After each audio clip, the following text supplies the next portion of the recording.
वैसे तो जिला भोजपुर लेकिन लोग कहला आरा जिला। आरा के यहाँ भराई चैलेंज तो के देता ना तोरा के हम पटोइनी ना तो एक बात के देता ना भैया हो ए जिलावा में अगर कह देबू कि हमारा जिला बगल में बक्सरो जिला बा भोजपुर जिला के हमार लड़का बॉयफ्रेंड है तो के वैसे ताके में सोची छुए के तो दूर के बात बा। गाना के भाव वाला लड़का कहता कि गुंडा पे कौन ते फौकता रे आ गरम मिजाज में ते लौकता रे भाई लड़कन में का तारा कमी लगता बहुत कमी बा। देखो तो राजद के गमछी बांध के यारवा हमर कितना सुंदर लगता। लड़का में कमाने के लड़कियों में कमाने के बोले ना बोल हमारा में हर कौन चूक लागेला तो लड़किया कह दिया हर साउथ के हीरो वाला लुक रखेला साउथ के हीरो वाला लुक रखेला यार हमार तार में बंदूक रखेला साउथ के हीरो वाला लुक रखेला यार हमार तार में बंदूक साउथ के हीरो वाला लुक रखेला यार हमार तार में बंदूक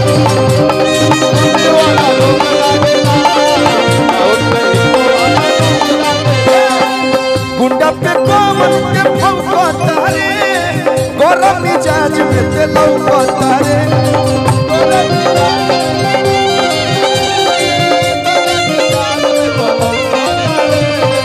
बोले ना बोल हमारा में कौन चुप लागेला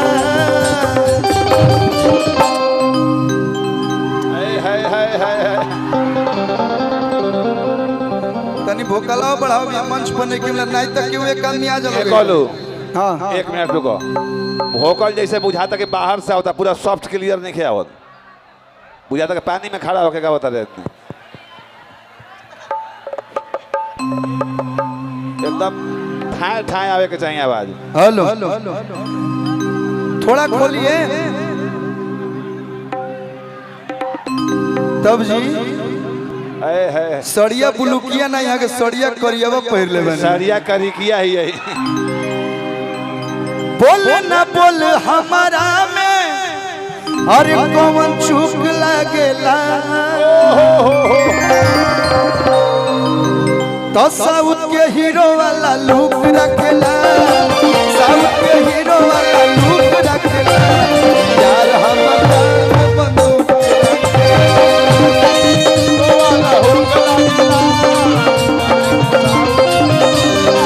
साउथ के हीरो वाला लुक रखेला यार हमार तार में बंदूक रखेला और संस्कार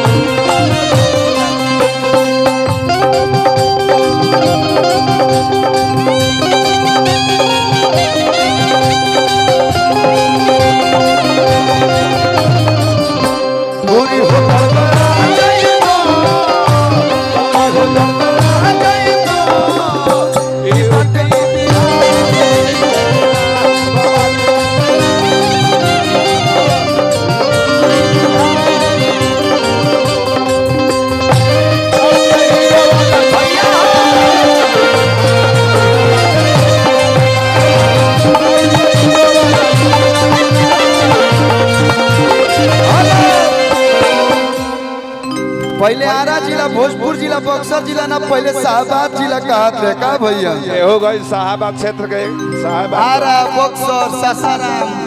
कहियो चल जाओ खास करके तू बलियों में चल जाइयो ये बलिया के ही है बलिया के ही है यहाँ ये बलिया की है ये जिला के साथ एक कलो बलिया के तो जिला का साल ये लगी नहीं हाँ भैया के ससुरारी है तो नाते से हमारे साल ये लगी है हमारो फुफेरा ससुरारी कौनो जिला में चल जा बस बोल दिया आरा जिला छोड़ दो कोई तो अगियाव से आइल बनी अरुण चाचा के नाम ले लिया, दीपू भैया के नाम ले लिया, केहू तारा के और सब रोड खाली मिली। चार जिला में बोले तूती आके पर मजाल बज छूदी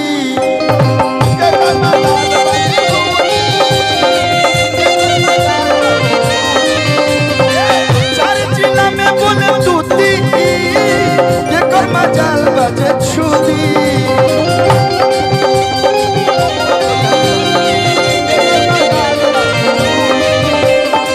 ऐसन ऐसन गुंडा के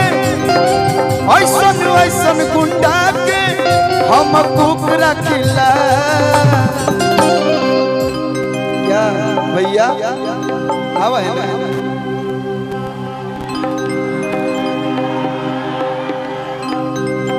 कतनो के हीरो हो जाए दीपू भैया लगा के वो थोड़े ना हो जाएगी। सही बात। अरे साउथ के हीरो वाला लुक रखेला साउथ में ज्यादा रहता। अरे आरा योगियाओ वाला लुक रखेला आरा योगियाओ वाला लुक